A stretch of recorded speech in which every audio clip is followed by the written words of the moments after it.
Como primero vamos a ver las consecuencias sociales y éticas. Ok, primero, el animalismo lograría fomentar una mayor conciencia sobre el bienestar de los animales si ésta se normalizara, pero también va a promover el respeto y también la responsabilidad hacia estos que son los animales. Además, aportaría, aportaría a una menor aceptación del abandono y también a que haya menos abuso hacia estos. Pero esto no, esto es solo los beneficios. Ahora vamos a ver los desafíos que traen también normalizar esa propuesta. Uno de los desafíos principales sería que puede generar debates en torno a las costumbres que involucran con los animales. Por ejemplo, pues en Arequipa es una ciudad que se rige mucho de las costumbres y de las tradiciones. Y una de las principales de estas pues, son la pelea de toros, la pelea de gallos o las corridas. Y pues estas son como esas son unas tradiciones, unas costumbres donde pues vemos cómo sufre el animal y eso es como que a la gente le divierte y es un tema de alegría, ¿no? Y de festejo. Pero esto, al normalizar el animalismo y la propuesta moderada, pues se involucraría muchos debates, ¿no? Sobre, en un lado estarían los que dicen, bueno, que las costumbres se deben respetar, tanto porque ya son prácticas culturales y son parte de la historia de una persona, y quienes priorizarían la protección hacia los animales.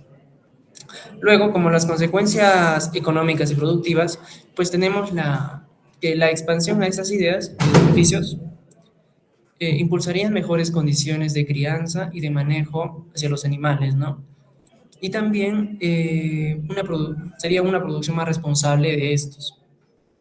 Pero también, no obstante, también puede Arequipa, por ejemplo, hay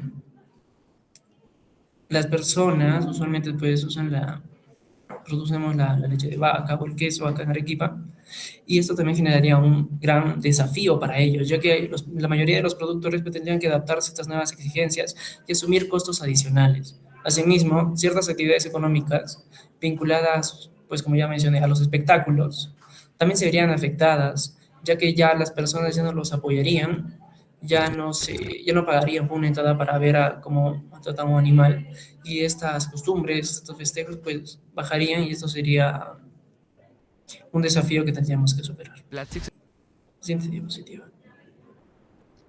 Bien, ahora yéndonos a la parte de propuestas de solución, hemos tratado de trabajar los retos o el impacto que puede causar el animalismo en sí. También lo dividimos en dos partes que hablamos de las consecuencias, lo que sería la parte social y ética y la parte económica y en cuanto a producción, ¿no? Entonces, en primer lugar, para reducir el conflicto que existiría entre las personas que sí coinciden en que el animalismo es correcto y las que no, nosotros proponemos lo que son los controles y las regulaciones en las actividades en las cuales los animales estén expuestos a su integridad física especialmente.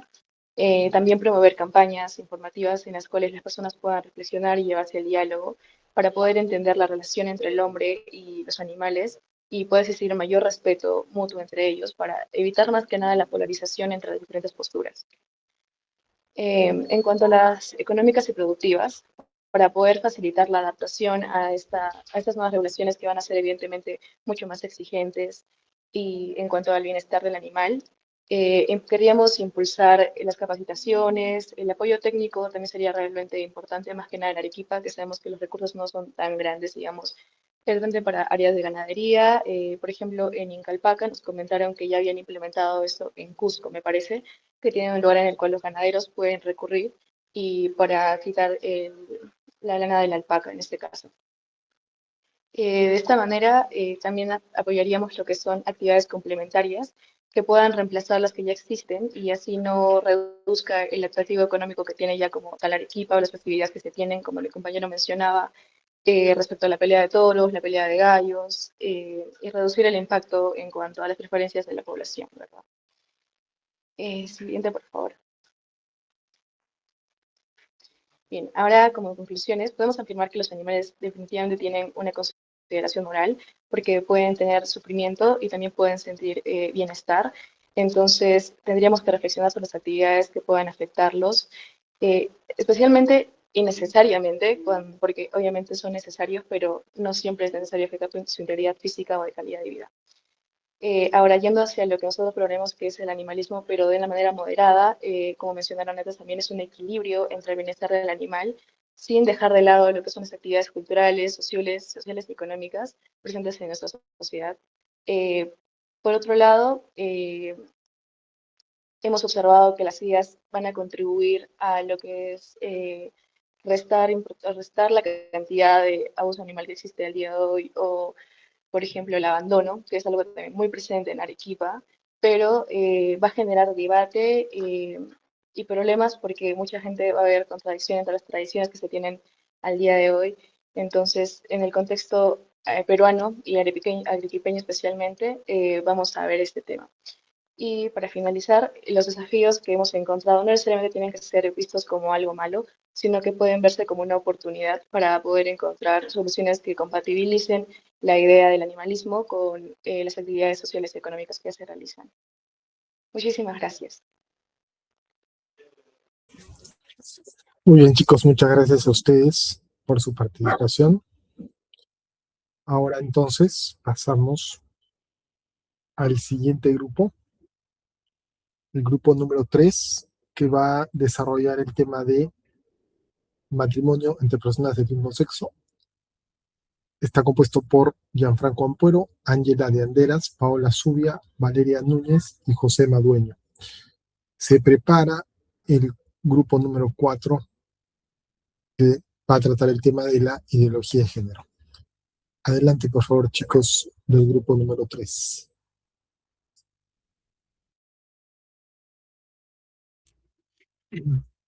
Profesor, ¿me escucha? Sí, sí se escucha, José. Ya. Buenas tardes, profesor, compañeros. En esta oportunidad, mi grupo y yo les vamos a exponer sobre el tema que nos tocó, que es matrimonio entre personas del mismo sexo.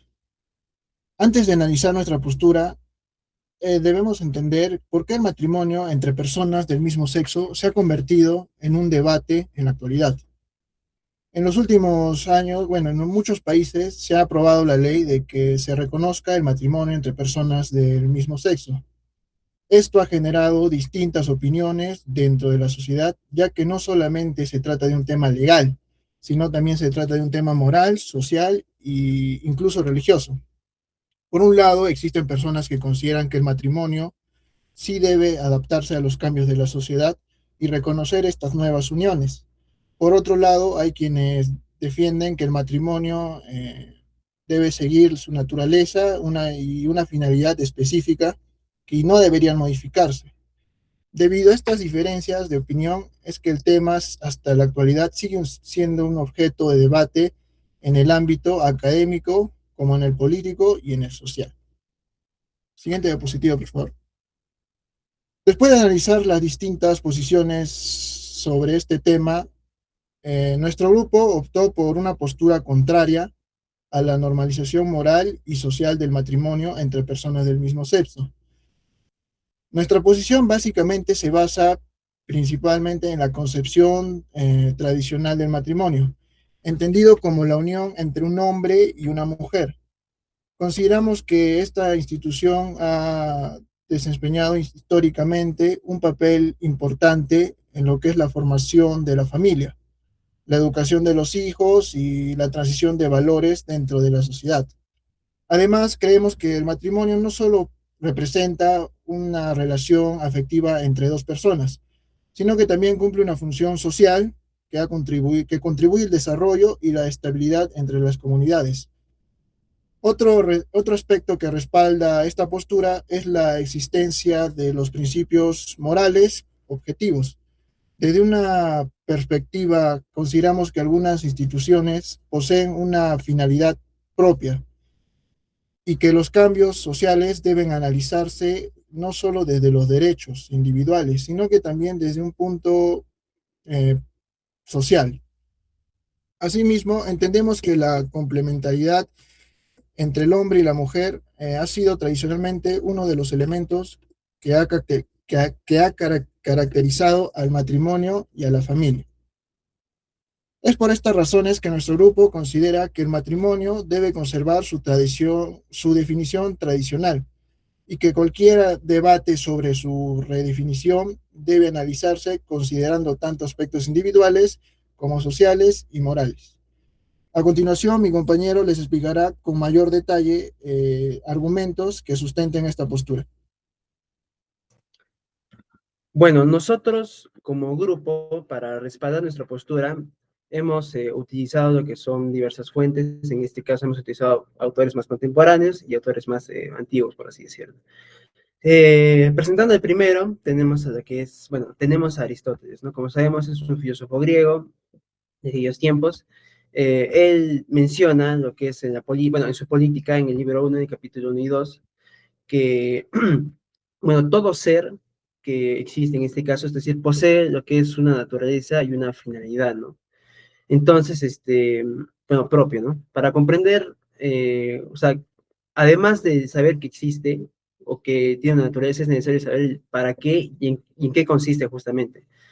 En este caso, aplicando este principio en nuestra postura, como tal, al concepto de matrimonio, la persona, o en este caso el hombre, ¿no? Más específicamente, tiene una naturaleza y bueno, a pesar de ser un ser libre, por así decir, bueno, a pesar de que somos seres libres y con capacidades de razonamiento, este, pues de igual manera estamos examinados a ciertas conductas. En este caso, uno de ellos es el matrimonio, más específicamente la unión conyugal entre un hombre y una mujer. ¿En qué consiste esto? Lógicamente es la unión entre ambas partes y para progresar, por así decirlo, en este caso, la unión como tal se concebiría como en parte la preservación de la especie o el desarrollo y el crecimiento como tal de los hijos, ¿no? Entonces, el hombre justamente está guiado a lo que es esta concepción, entonces el modificar, como ya se mencionó, esta definición o esta concepción, pues podría causar algunos problemas. En este caso es por ello que se defiende una versión tradicional, por así decirlo, de la familia. Luego tenemos a Santo Tomás de Aquino, filósofo, teólogo medieval, también de siglos pasados. Él menciona en la Suma Teológica, bueno, citando a la Suma Teológica de la cuestión 16 sobre la verdad, él menciona que para conocer, bueno, que para conocer una realidad objetiva, bueno, que la verdad como tal está en las cosas, ¿no? Está en las cosas y en la realidad objetiva que se puede observar, no solamente en el entendimiento o el razonamiento de la persona, ya que estas deben ser compatibles o deben, pues, mostrarse las cosas como son, ¿no? Entonces, basándonos por esta parte, vámonos a lo que es la ley natural. Las acciones e instituciones que, bueno, se orientan hacia los fines propios de la naturaleza y el bien común, ¿no? Entonces, aplicándolo un poco más a lo que es el concepto de matrimonio como tal, consiste en que, bueno, nuevamente las cosas poseen una naturaleza y se evidencia como tal en la realidad de que, bueno, de que además que la finalidad del matrimonio no debe depender únicamente de las decisiones individuales o consensos sociales, o por así decir, opiniones que pertenezcan únicamente a los adultos. Es por ello que, bueno, el debate sobre el matrimonio entre personas del mismo sexo se analiza a partir de si dicha unión corresponde o no a los fines que tradicionalmente se plantean y que se han atribuido al matrimonio dentro de la ley natural. Nuevamente, citando a Aristóteles, el fin, uno de los fines o como tal del hombre, es la unión, la reproducción y etcétera, ¿no? Entonces, nuevamente se defiende lo que es una postura tradicional sobre el matrimonio.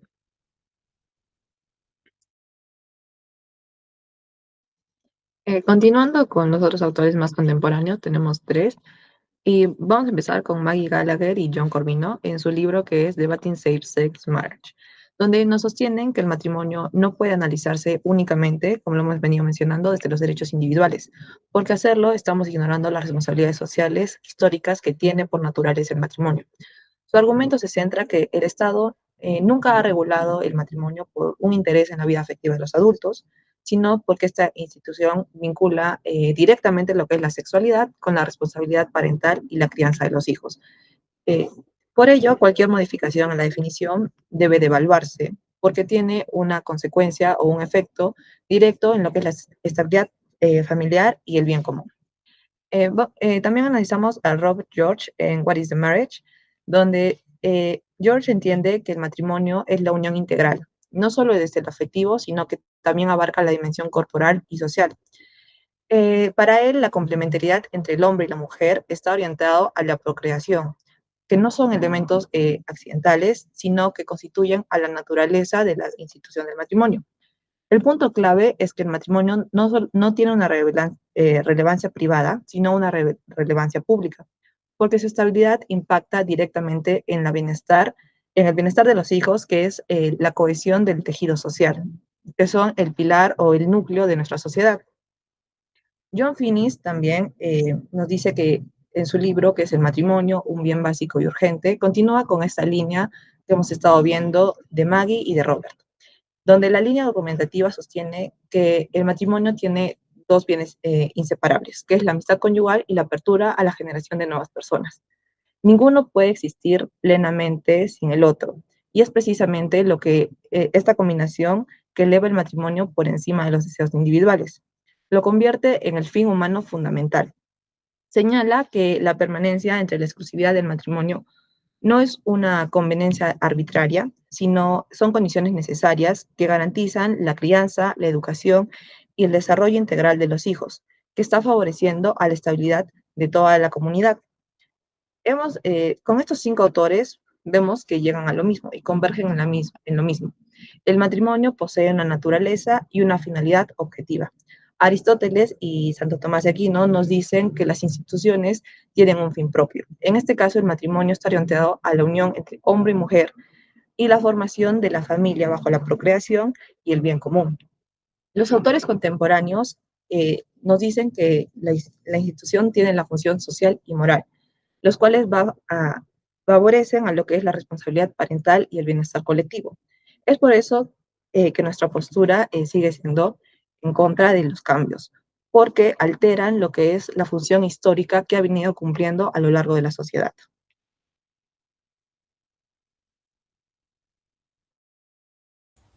Ahora nos hacemos la siguiente pregunta: ¿cuáles serían las consecuencias reales de normalizar la postura planteada? A nivel de la sociedad en general, la primera gran consecuencia es el triunfo del subjetivismo y el emotivismo. Si esta unión se legaliza, la sociedad acepta la premisa de que cada persona es dueña de su propia verdad. Al hacer esto, los debates éticos dejan de resolverse mediante la razón natural y pasan a decidirse por los sentimientos. Como resultado directo de este emotivismo, el matrimonio pierde su fin objetivo como institución y se reduce a un simple afecto temporal. La conciencia moral queda encerrada en sus propias barreras, ya que nadie puede debatir nada porque la propia persona se vuelve el único juez de lo que está bien o mal. Esto nos lleva a una falacia lógica, el relativismo moral. Cambiar la definición natural del matrimonio por un simple acuerdo de la mayoría asume que nada es absoluto. Sin embargo, en la práctica, esto degenera en lo que conocemos como una dictadura del relativismo. Las nuevas corrientes ideológicas nos imponen su pensamiento como el único válido, invalidando y minimizando a todos aquellos que defendemos que la realidad y la naturaleza objetiva son las que deben medir nuestro conocimiento. Pero también hay una consecuencia aún más grave, que es la neutralidad ética de los medios y los fines. Si le quitamos al matrimonio su propósito natural y biológico, a la sociedad ya no le va a importar el fin moral de la institución, sino solo el trámite legal, que éste sea eficiente. Y al darle más valor a esta eficiencia que a la moral, entramos directamente a un capitalismo salvaje. Lo cual, ¿qué significa? Que las relaciones humanas se convierten en simples relaciones comerciales, un vínculo que por naturaleza es trascendente y termina degradándose a un simple contrato económico de convivencia mutua. ¿Y cuál sería el impacto en nuestra sociedad peruana? Primero, debemos recordar que el Perú posee una base moral familiar y objetiva muy sólida. Normalizar esta unión significaría romper esa base para imponer la idea de que cada peruano tiene su verdad. Esto ocasionaría una profunda fragmentación en nuestra sociedad y desequilibraría nuestras leyes poniéndolas en conflicto directo con las creencias de las familias y las instituciones tradicionales, lo cual dañarían irremediablemente nuestra armonía nacional. Segundo, no podemos ignorar el rol de los medios de comunicación. En el Perú, los medios juegan un papel clave al inyectar este emotivismo en el público. Mediante reportajes exagerados, motivan a la gente a tomar decisiones basadas puramente en el sentimentalismo de ese momento. Esto está generando una grave confusión en la conciencia social de los peruanos, haciéndolos olvidar algo vital, que es el bien y la verdad no pueden depender de lo que los medios de comunicación decidan. En conclusión y a modo de síntesis, podemos ver que normalizar esta unión generaría un impacto crítico en la moral global y nacional, ¿no? A nivel mundial, el subjetivismo y el emotivismo reemplazarían a la razón, minimizando los compromisos humanos e intercambios comerciales de un capitalismo salvaje, y a nivel nacional significaría la ruptura de nuestra unión social, impulsada por una manipulación mediática que confunde al ciudadano. Aceptar este cambio es someter a la sociedad a una dictadura del relativismo, intentando obligar a que la realidad se adapte a los deseos del sujeto, y con esto estaríamos destruyendo el principio fundamental, que el bien y la verdad son objetivos y ellos son los que miden nuestros conocimientos y no al revés.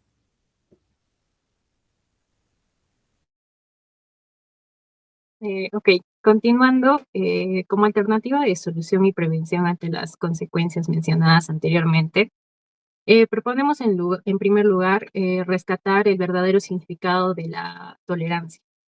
Actualmente, muchas veces se entiende la tolerancia como aceptar cualquier idea sin cuestionar o pensar que todas las opiniones tienen exactamente el mismo valor.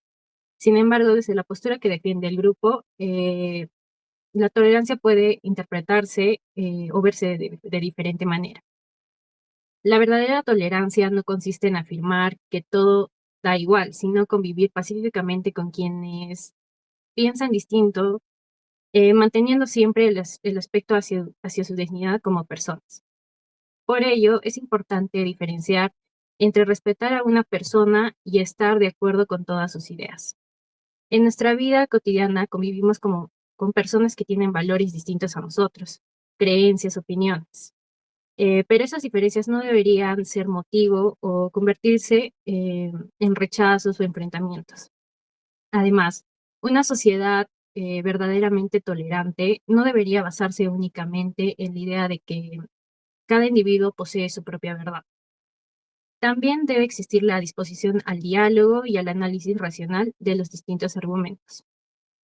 Desde el racionalismo metafísico, la verdad no depende solamente de los deseos o preferencias personales, sino que tiene un fundamento objetivo en la realidad.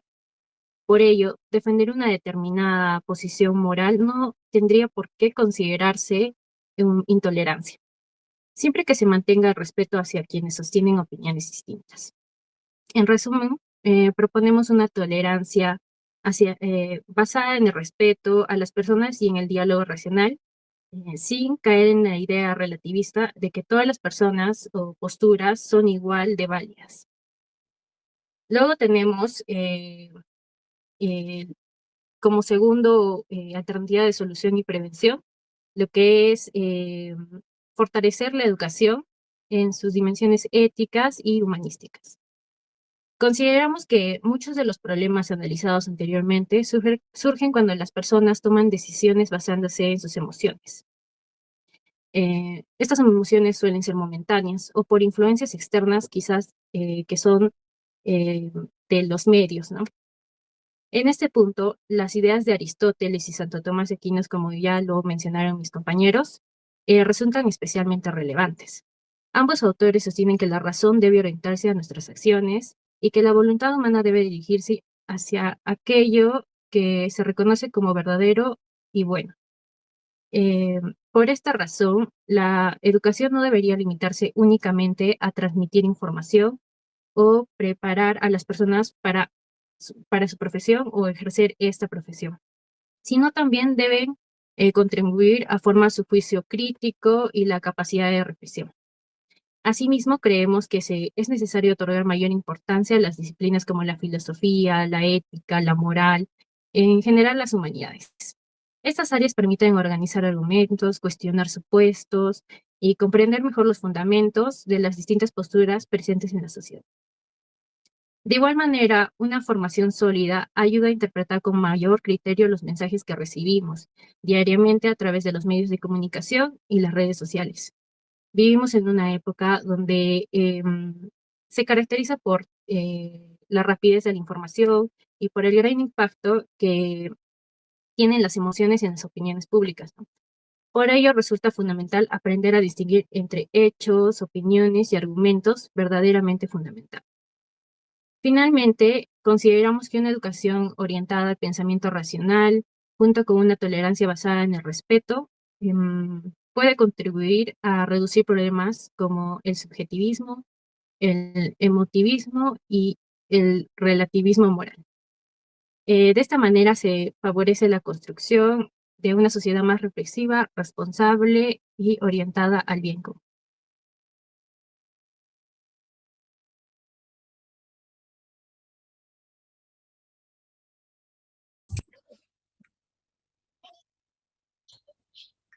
Bueno, para las conclusiones de trabajo, entonces, podemos decir que a lo largo del mismo se ha analizado lo que es el matrimonio desde una perspectiva filosófica, moral y social, concluyendo en que no se trata únicamente de una construcción cultural o de una relación basada en preferencias, sino de de una institución que ya se ha dado desde mucho tiempo más antes, ¿no? En este caso como la naturaleza.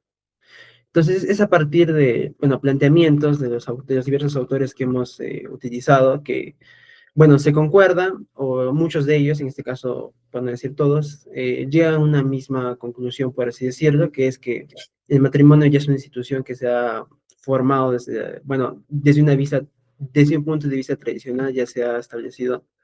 Entonces, el mantenerlo, pues, supone un orden, por así decirlo, y que, bueno, va relacionado más con lo que es con el bien común. Por otro lado, o bueno, en definitiva, podemos decir que la postura que hemos desarrollado en este caso sostiene la defensa de, pues, nuevamente una concepción tradicional de matrimonio, pero hay alternativas, ¿no? En este caso, como se ha mencionado, fomentar lo que es una cultura más de respeto, por así decirlo, y en educación que enseña a las personas a pensar racionalmente, ¿no? En este caso, se puede evitar las consecuencias mencionadas anteriormente, el subjetivismo, el emotivismo y el relativismo moral, ¿no? De esta manera, pues se fortalece la sociedad como tal de una manera más responsable, reflexiva, orientada y sobre todo, pues tolerable. La bibliografía que hemos utilizado para los autores y los textos, y muchas gracias. Muchas gracias a ustedes, chicos, por su participación. Ahora vamos a pasar al cuarto grupo, que va a exponer el tema de la ideología de género. El grupo está compuesto por Diego Pulcha, Ángel Araos, Marcelo Condo, Manuel Torres y Oscar Zarco. Adelante, chicos, por favor.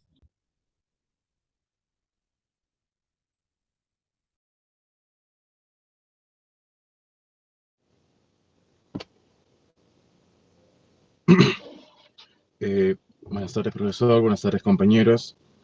A mi grupo y a nosotros nos tocó exponer sobre la ideología de género. En principio, mi grupo está conformado por mis compañeros Marcelo Condo, Oscar Zarco, Manuel Torres, Ángel Arauz y mi persona Diego Pulcho. En principio, pongamos en contexto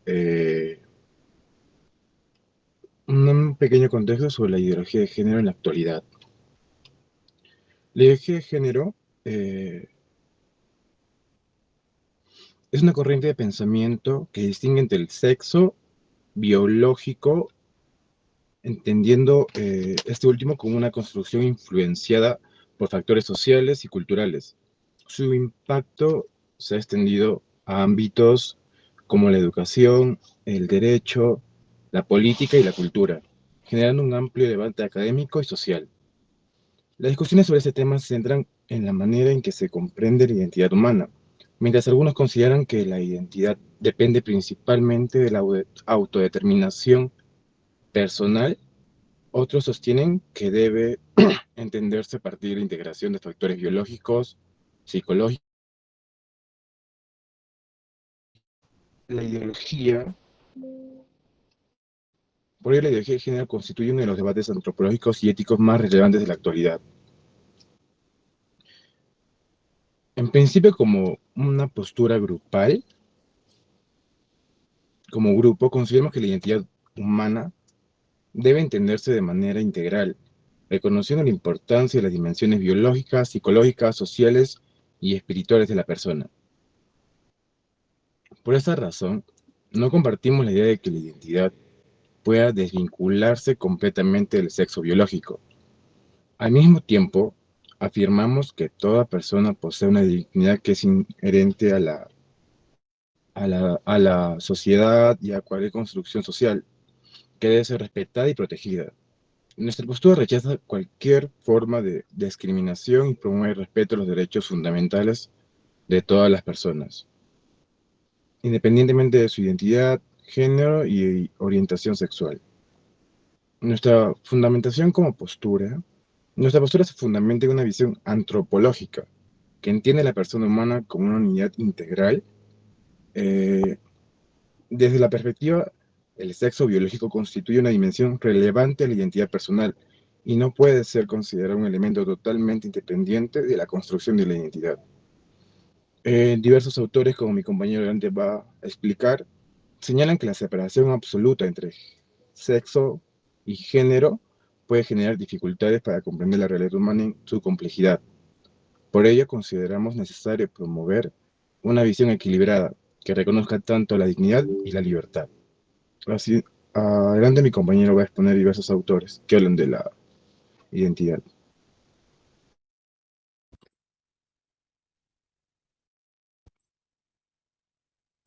Eh, es el punto número 2.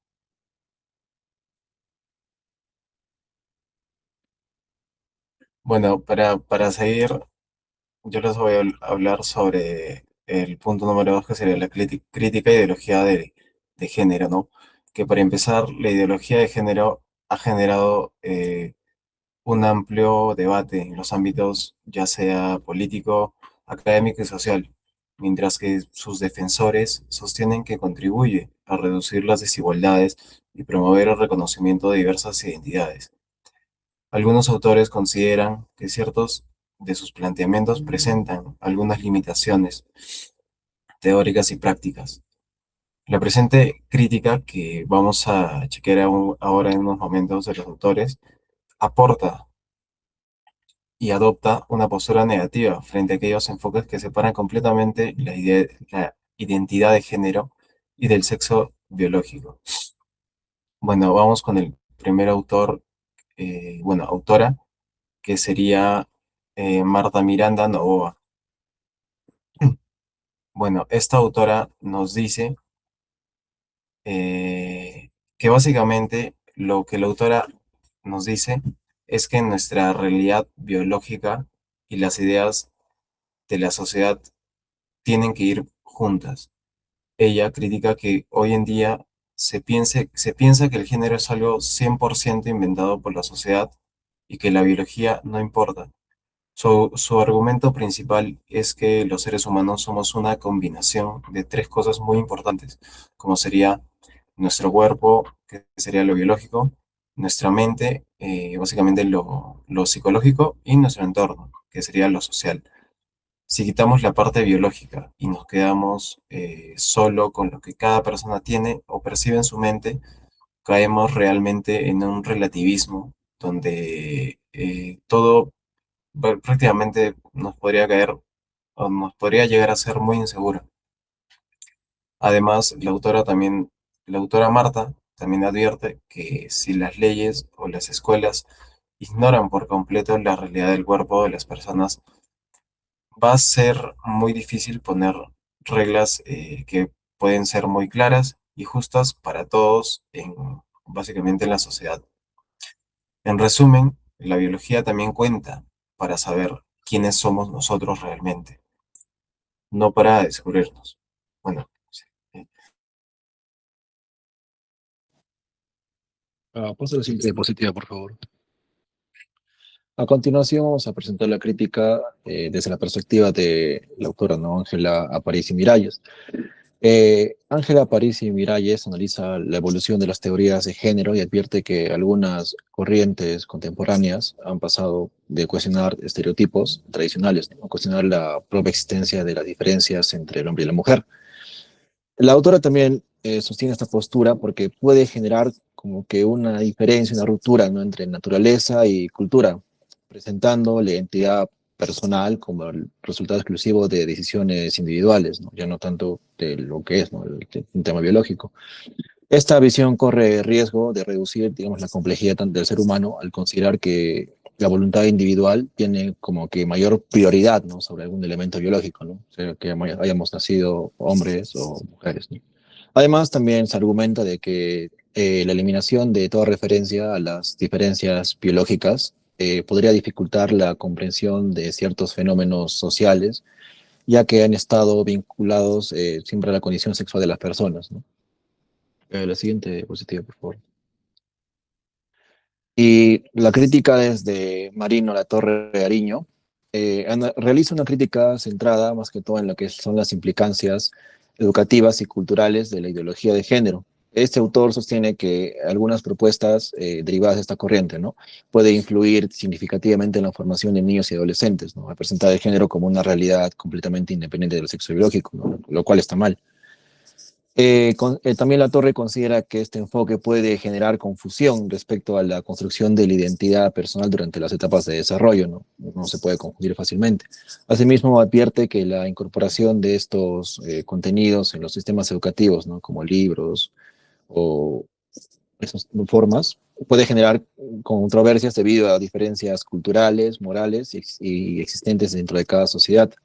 Desde su perspectiva, como cualquier propuesta educativa relacionada con el género, se debe considerar tanto la evidencia científica como las comisiones culturales, ¿no? Presentes en cada comunidad.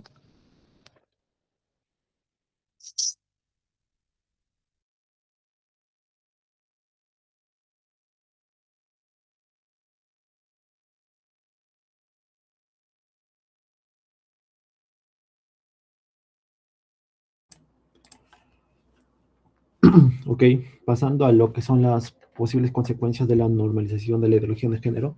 En este caso lo dividí por 4 en sí. Podría ser muchos más, pero estas yo digo que son las principales.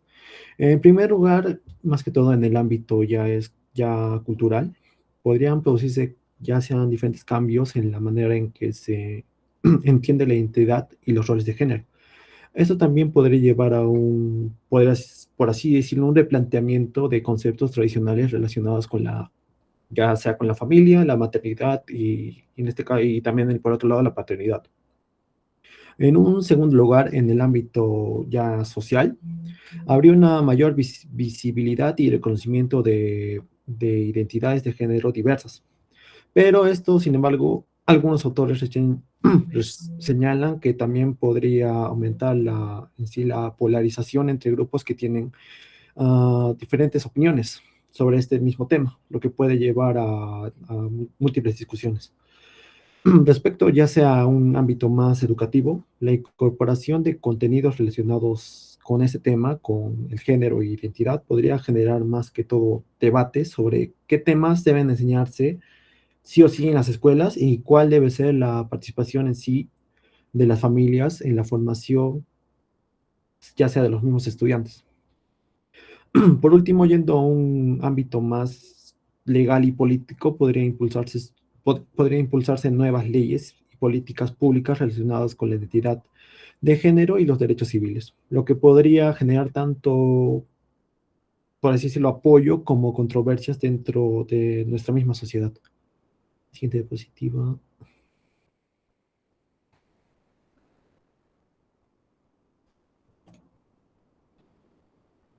Ya, y yendo a esto ya es más, por así decirlo, local. en las consecuencias en sí en nuestra sociedad peruana.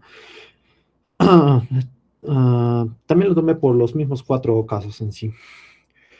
Por un lado, ya sea cultural, podrían producirse cambios en la forma en que se comprenden la identidad y los diferentes roles de género dentro de nuestra misma sociedad. En el ámbito político y legal podrían surgir ya nuevos debates sobre leyes y políticas públicas relacionadas con estos temas, involucrando a distintos sectores de la sociedad y organizaciones civiles.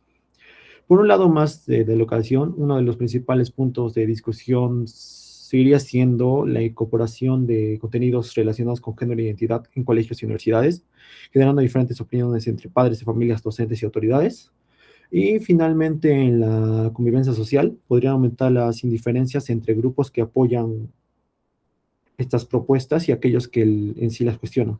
Por ello resulta importante promover más que todo el diálogo y el respeto y la tolerancia para mantener por decir, sino una convivencia más democrática y pacífica. Resumiendo estas dos diapositivas, podemos decir que la normalización de la ideología de género podría generar ya sean cambios importantes en ámbitos culturales, sociales, educativos y legales. Por ello, más que todo, es fundamental analizar todos sus posibles beneficios como sus desafíos en sí, promoviendo también siempre un debate informado y respetuoso más que todo.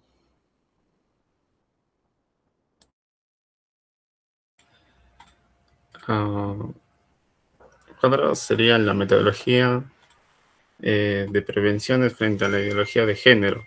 Los debates en torno a esta ideología de género han generado diversas posiciones dentro de la sociedad. Independientemente de las diferencias existentes, resulta necesario plantear alternativas que permitan prevenir conflictos sociales, promover el respeto mutuo y favorecer una convivencia basada al diálogo.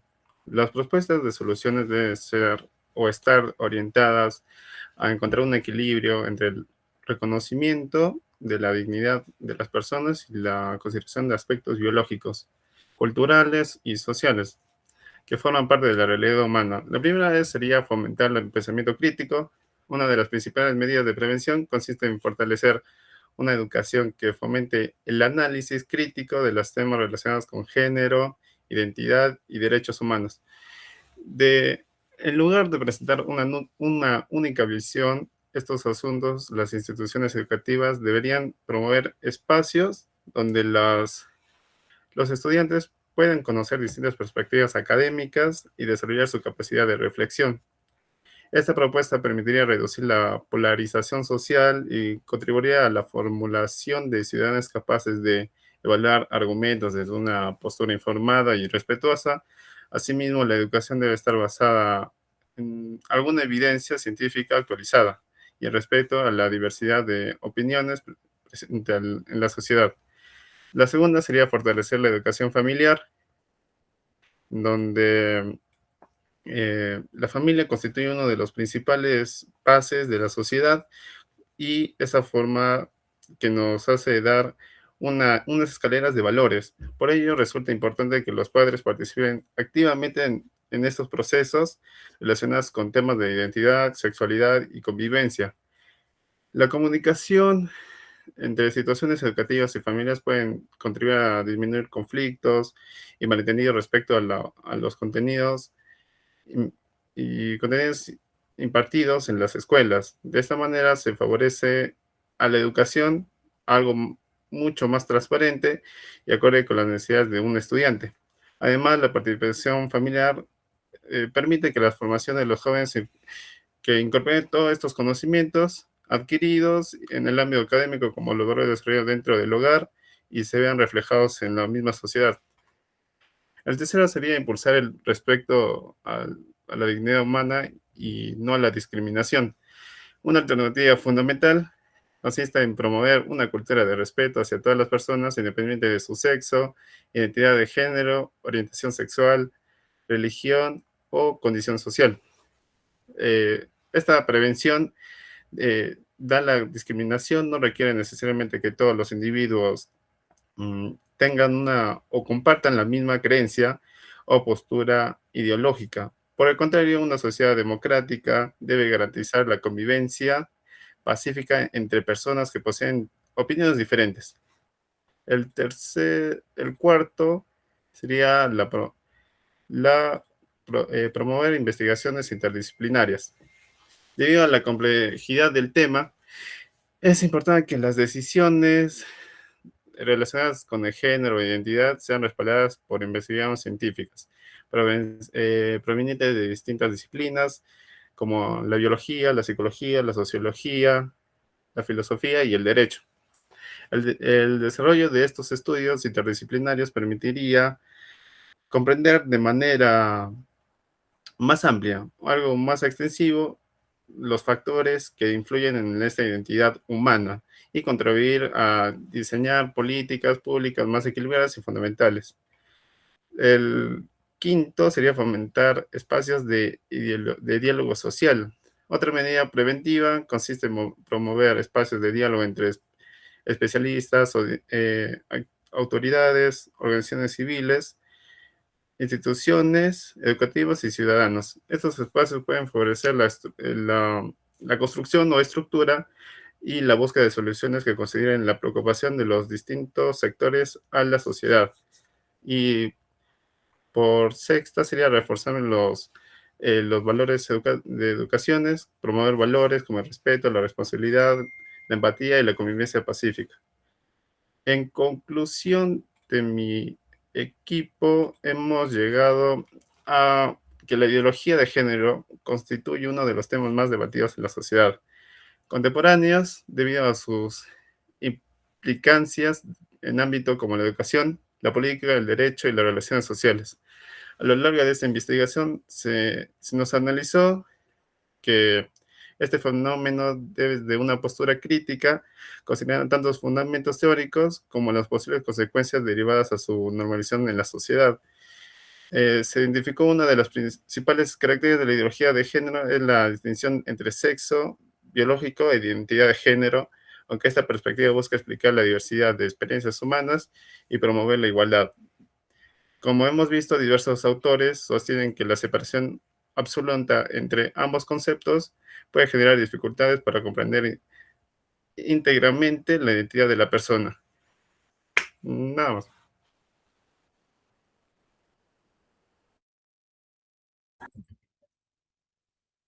Ok, chicos, muchas gracias por su participación también. Bien, entonces, con esto hemos culminado la primera sesión de exposiciones.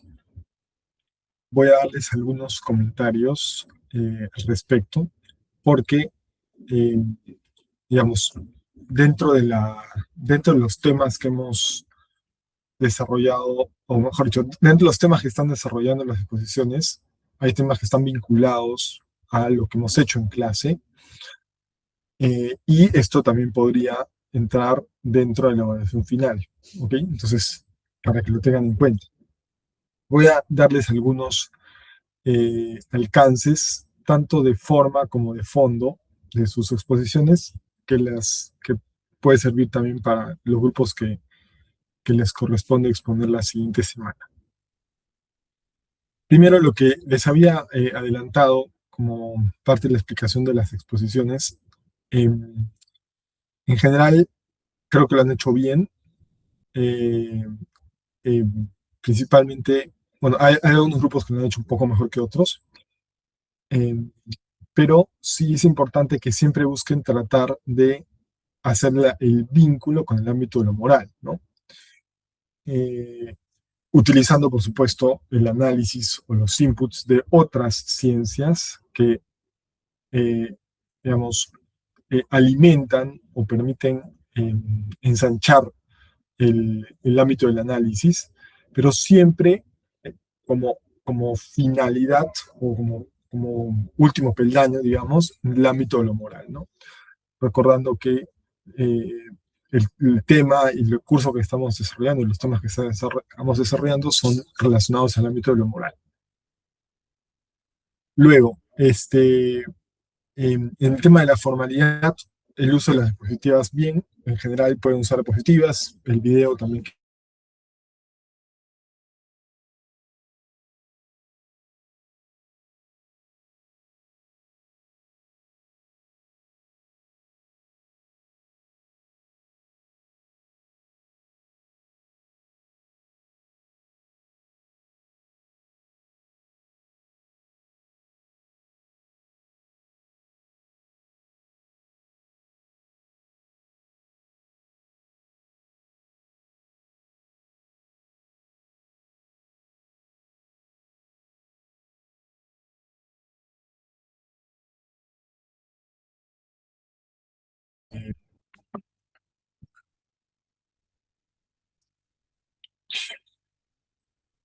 Perdón, chicos, se cortó la comunicación, creo que estaba entrecortándose.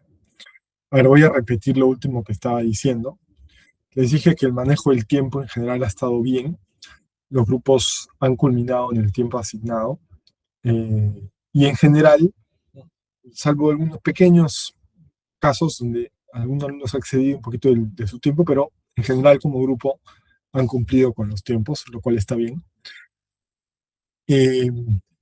Una cosa que sí creo deberían reforzar es, en algunos casos, el tema del dominio del tema. Es importante que traten de, o sea, se nota cuando leen, ¿no? Y claro, uno puede tener un apoyo, una ayuda, ¿no? Pero se nota cuando entienden el tema y simplemente hacen un apoyo, ¿no? O se nota cuando han estudiado el tema, ¿no? Se nota que lo están leyendo, pero lo han estudiado, lo entienden y la lectura es un apoyo a lo que ya han entendido y han estudiado, ¿no? Se nota claramente eso en la exposición. Entonces, revisen el tema antes de exponerlo, revísenlo varias veces, practiquen para que su exposición se note que dominan el tema, ¿no? Un punto importante que vi que falló en un par de casos, es el tema de la coherencia de lo que señalan con su postura de grupo, con el desarrollo de la crítica, ¿no? y de la argumentación de la postura, ¿no? Había algún caso en el cual han tenido una crítica, digamos, una postura crítica, ¿no? Y luego durante el desarrollo han utilizado autores que eran contrarios a su postura crítica, ¿no? Entonces había cierta incongruencia, ¿no? Eso también es importante que lo revisen. Cuando revisen los autores, ustedes tienen que revisar todo el hilo conductor de su exposición para ver si es que lo que están planteando es coherente en todas sus líneas, ¿no? Entonces, eso también para que lo revisen.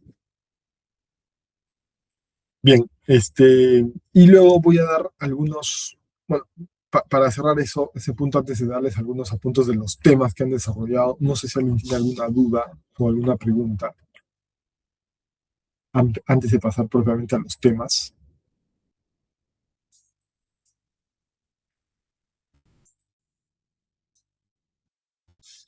¿No? ¿Todo claro?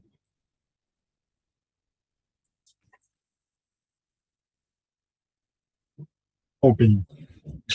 Bien, entonces, a ver, de los temas, ¿no? Voy a darles algunas líneas generales, no voy a ahondar demasiado porque justamente para eso eran las exposiciones, ¿no? Pero algunos aspectos que creo que son relevantes, conceptos que van a permitir iluminar digamos, el debate y el desarrollo del tema, principalmente teniendo en cuenta que estamos hablando del tema ético, ¿no?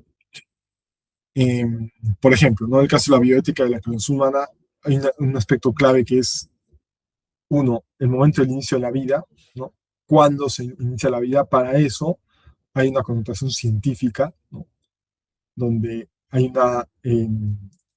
digamos, un sustento científico que puede sostener la postura, y a partir de ahí también claramente hay una postura antropológica, ¿no? Filosófica, respecto de qué es la persona, ¿no? ¿Qué entendemos por persona? Y luego un tema de dignidad humana, ¿no? Esos aspectos son relevantes, muy importantes que ustedes los tengan claros y que los sepan transmitir, para que justamente luego toda su postura o su planteamiento moral quede claro, ¿no? Luego, evidentemente, qué es la clonación humana, ¿no? Por ejemplo, el tema del fin, si el fin justifica los medios, etcétera, ¿no? Nuevamente, si el valor de la vida humana está por encima de la técnica médica o no. También ahí podría haber una visión utilitarista, ¿no? Donde la técnica médica está por encima de la vida humana, entonces, como vas a sacar un rédito mecanicista, ¿no? Utilizas a la vida humana para buscar ese rédito, ¿no? Entonces ahí podrías caer, digamos, una trampa de, como esto va a ayudar a que luego pueda hacer muchas cosas más, utilizo a una vida humana, lo utilizo como un medio y no como un fin en sí mismo, para lograr ese fin, ¿no? Entonces, nuevamente ahí entra a tallar la lógica o el análisis o la evaluación ética y moral de si la persona es un fin en sí mismo o es un medio, ¿no? Eso también lo habíamos visto en el curso. Luego, respecto al animalismo, acá también importante establecer cuál es la identidad, digamos, de la dignidad humana versus, digamos, la dignidad animal, por así decirlo, ¿no? De hecho, lo mencionaron en el tema del quantum de ser, ¿no? El tema ontológico, ¿no? La cualidad ontológica, si tienen la misma cualidad ontológica o no los animales y los seres humanos. Y hay un punto importante también, ¿no? Que también, de cierto modo, lo mencionaron, y es que el ser humano tiene una cualidad ontológica superior al de los animales. No significa en ningún modo que el ser humano pueda hacer uso inmoral de los animales o tenga una relación desordenada con los animales, ¿no? Es decir, utilizar a los animales de manera arbitraria e inmoral, ¿no? O sea, los animales pueden, digamos, nosotros en el cotidiano necesitamos de los animales, por ejemplo, de la comida, ¿no? Para poder alimentarnos, pero por ejemplo, ¿no? El maltrato animal, ¿no? O la utilización del animal de manera eh, eh, violenta, digamos, sin ningún tipo de, de connotación de que es un ser vivo, ¿no? Y que efectivamente sufre, que tiene em, o sea, que nosotros tenemos el deber de cuidarlos, ¿no? Y hay una distinción bien importante, ¿no? Una cosa es decir que los animales tienen derechos que no los tienen, a decir que el ser humano tiene un deber moral frente a los animales, ¿no? De cuidarlos como parte de la biodiversidad y de ser seres vivos, ¿no? Pero el ser humano está por encima del animal, ¿no? Entonces, cuando tú tienes que elegir entre un animal y un ser humano, pues hay una escala valorativa donde el ser humano está por encima del animal. Pero, nuevamente, eso no quiere decir que tú tengas derecho a maltratar al animal ni a tratarlo como te dé la gana, ni mucho menos, ¿no? Entonces, esa relación es importante y tener claro los principios y los conceptos también en ese sentido, ¿no? Luego, en el tema del matrimonio entre personas del mismo sexo, también el grupo lo hizo bastante bien en ese punto porque sí definieron claramente qué se entendía por matrimonio. Además, me parece interesante una aproximación que tuvieron, que de hecho es bastante relevante para esto, y es el tema de la regulación de los afectos y la función social del matrimonio, ¿no? El matrimonio, como también lo habíamos visto en clase, tiene una naturaleza propia y tiene una función social, ¿no? No es solamente regular los afectos, ¿no? O no busca principalmente regular los afectos, ¿no? Sino que tiene una función social donde las personas se unen, el hombre y la mujer, para poder generar la procreación. Y eso tampoco, y también lo mencionaron, no es un tema de dignidad, ¿no? O sea, no es que las personas que no pueden acceder a la institución matrimonial son menos dignas, o justamente porque son menos dignas no pueden acceder, no, de ningún modo, ¿no? Toda persona, independientemente de su tendencia sexual, es exactamente igual de digna, ¿no? Pero eso no significa que pueda acceder a todas las instituciones, ¿no? Entonces, esa diferenciación también es importante y también la mencionaron, ¿no? En el caso de la ideología de género, también nuevamente entrar a tallar esta triple dimensión que también mencionaron, ¿no? El tema biológico, el tema psicológico, el tema social, que son tres patas, digamos, claves dentro de la identidad de la persona, ¿no? Que si olvidamos una, pues las otras dos tambalean, ¿no? Y no, ahí también, ¿no? Entender que la, la, la diferenciación, o sea, el hecho de que una persona tenga una aproximación distinta a algún punto no lo hace menos digna, ¿no? Pero la verdad y la identidad personal es un aspecto y un valor que tiene que estar por encima de cualquier cosa, ¿no? Uno no puede establecer el criterio de la identidad en base a criterios meramente subjetivos, ¿no? Tiene que haber un ámbito de objetividad. ¿Y dónde radica ese ámbito de la objetividad? Justamente en el ámbito biológico, ¿no? Y evidentemente no todos los hombres somos iguales, no todas las mujeres son iguales. Esto lo vimos, creo, se vio claramente, o por lo menos hubo varios indicios o varios aspectos a resaltar en el documental que tuvieron como parte del trabajo de la primera parte del curso de What is a Woman, ¿no? Donde justamente se hablaba de la diferenciación entre lo masculino y lo femenino, ¿no? Y donde me parece que era Peterson el que hablaba justamente del temperamento masculino y el temperamento femenino, donde hay hombres que tenemos, o sea, hay hombres que pueden tener una mayor temperamento masculino y hay hombres que pueden tener mayor temperamento femenino, ¿no? O sea, o una influencia del temperamento mayor hacia lo masculino o mayor hacia lo femenino, ¿no? Y no dejan de ser hombres, no dejan de ser mujeres, ¿no? Igual a la inversa, ¿no? Pero eso no significa, eso no cambia tu identidad biológica, ¿no? Cambiará tu temperamento, tu forma de aproximarte a ciertas cosas, ¿no? Pero no dejas de ser mujer, no dejas de ser hombre, y como tal tampoco dejas de aproximarte al sexo opuesto de una manera y al mismo sexo de otra manera, ¿no? Tus formas pueden ser distintas, por supuesto, todos somos distintos en ese sentido, ¿no? Pero no cambia tu esencia, ¿no? Entonces, somos distintos en ese punto, pero también la objetividad de la diferenciación radica en el ámbito biológico, ¿no? Muy bien, chicos. No sé si alguien tiene alguna pregunta, alguna duda o algún comentario.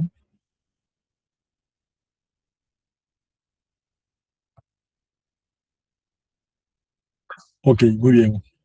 Entonces, la siguiente semana continuamos con los 4 grupos restantes que nos quedan, donde vamos a ver el tema del aborto, la fecundación in vitro, la inteligencia artificial y la deshumanización y la eutanasia, ¿no?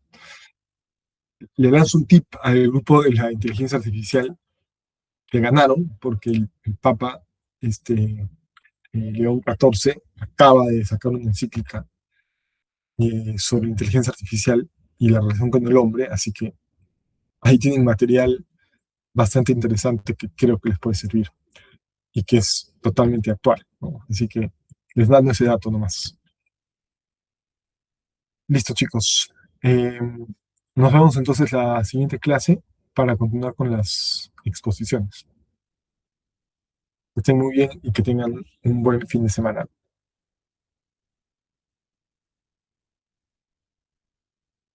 Hasta luego, profesora Verónica. Hasta luego, profesor, cuídese. Que le vaya muy bien. Cuídense. Hasta luego, Chao, chao. chicos. Hasta luego.